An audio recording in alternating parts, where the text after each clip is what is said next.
Waheguru Ji Ka Khalsa, Waheguru Ji Ki Fateh. My name is Sukhman Kaur, and I am the Associate Editor of the Guru Granth Sahib Project. We're excited to announce the release this month of Guru Arjan Sahib's Barah Maha in celebration of Pehli Chet, or the Nanakshahi New Year, also known as the Sikh New Year, which this year falls on March 14th of the Gregorian calendar. This composition is set in Rag Majh, which is a musical mode whose feeling gives us a glimpse into the aching heart of someone separated from their beloved. Considering that this entire composition is laid out across the 12 months of the Nanakshahi calendar, literally from Chet all the way to Falgun, sometimes it's also popularly pronounced as Fagun, I thought that it might make the most amount of sense, or maybe it was a good idea to start in stanza 2, which is in Chet. By the time you see this, it might already be Chet, but right now, while I'm recording and while I'm reflecting, it's actually still Falgun, mid-February to March, and I really couldn't stop thinking of stanza 13. Stanza 13 begins with the lines, Falgun Anand, Apar Jana, Har Sajjan Prakate Aaye, Sant Sahai Ram Ke Kar Kirpa Diya Milaye. And our team transcreates this as delivering the message through the month of Fagun, mid-February to mid-March. Guru Arjan states, bliss has welled up within the seeker, who has experienced the presence of the beloved IkOankar in their heart. The wisdom-centered, truthful beings have become helpful in experiencing IkOankar. In their company, the seeker has experienced IkOankar within their heart. The more time I spend with this composition, the more excitement I feel, the deeper realization kind of permeates and lets me reflect on what these past few months have felt like. I kept getting the sense that sometimes we find ourselves spending all this time, all these months, sometimes literally feeling frozen in time and space. We're kind of just going through the emotions, but we're not really sure why we feel what we feel. And sometimes I think these periods seem never ending. Like it's just gonna be like this forever and ever. And like this is it. And like this is our life and that's it. But we really forget, and I certainly have, that actually something comes after this. And not just this year, but every single year, something will follow this. Something will follow these periods of separation and disconnection.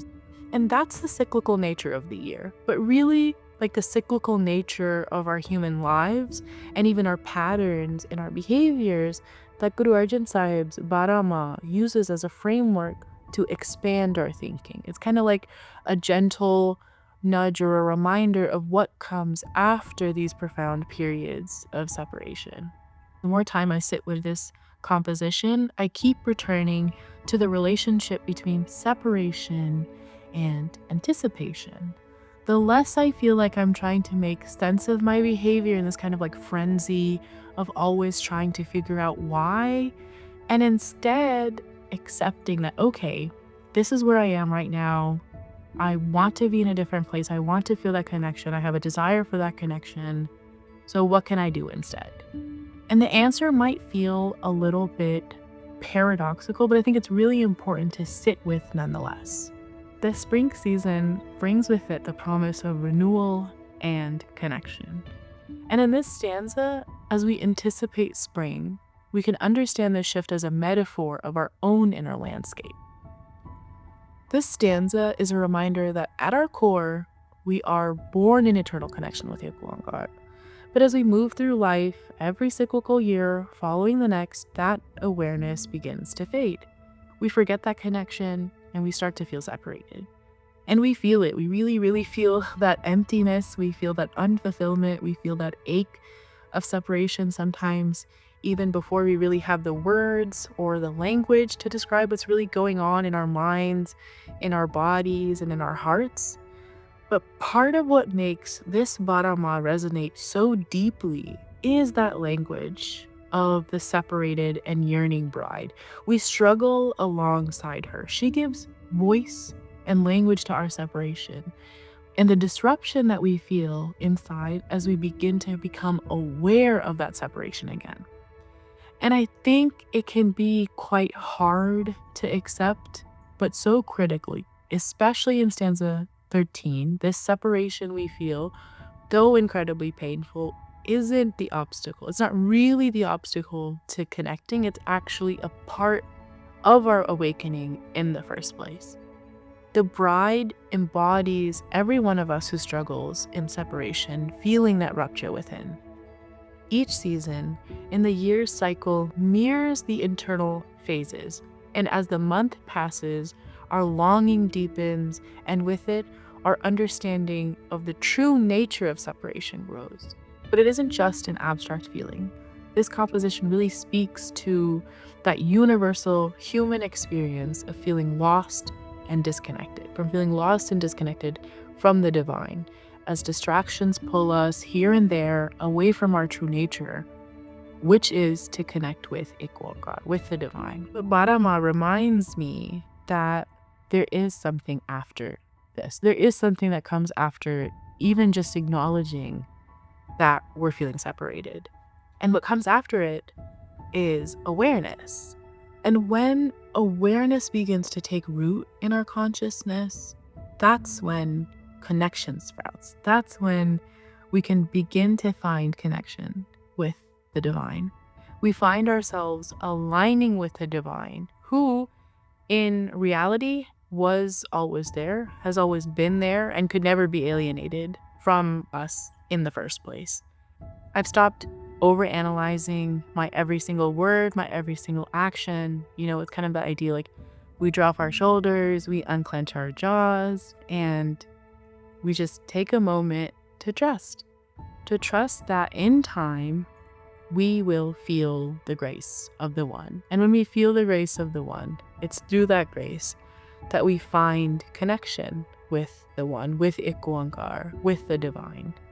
And in that union, that's when we find true happiness. Not the cyclical kind, not that one that comes and goes and depends on the seasons and depends on what weather of life we're enduring or what phase of life we're enduring, but one that is lasting.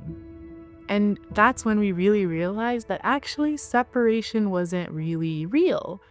It was just a veil that obscured that eternal connection. It's just that weird little block, that weird little blur in our perspective and our vision that's obscuring what our true nature is, our true nature to connect with the divine.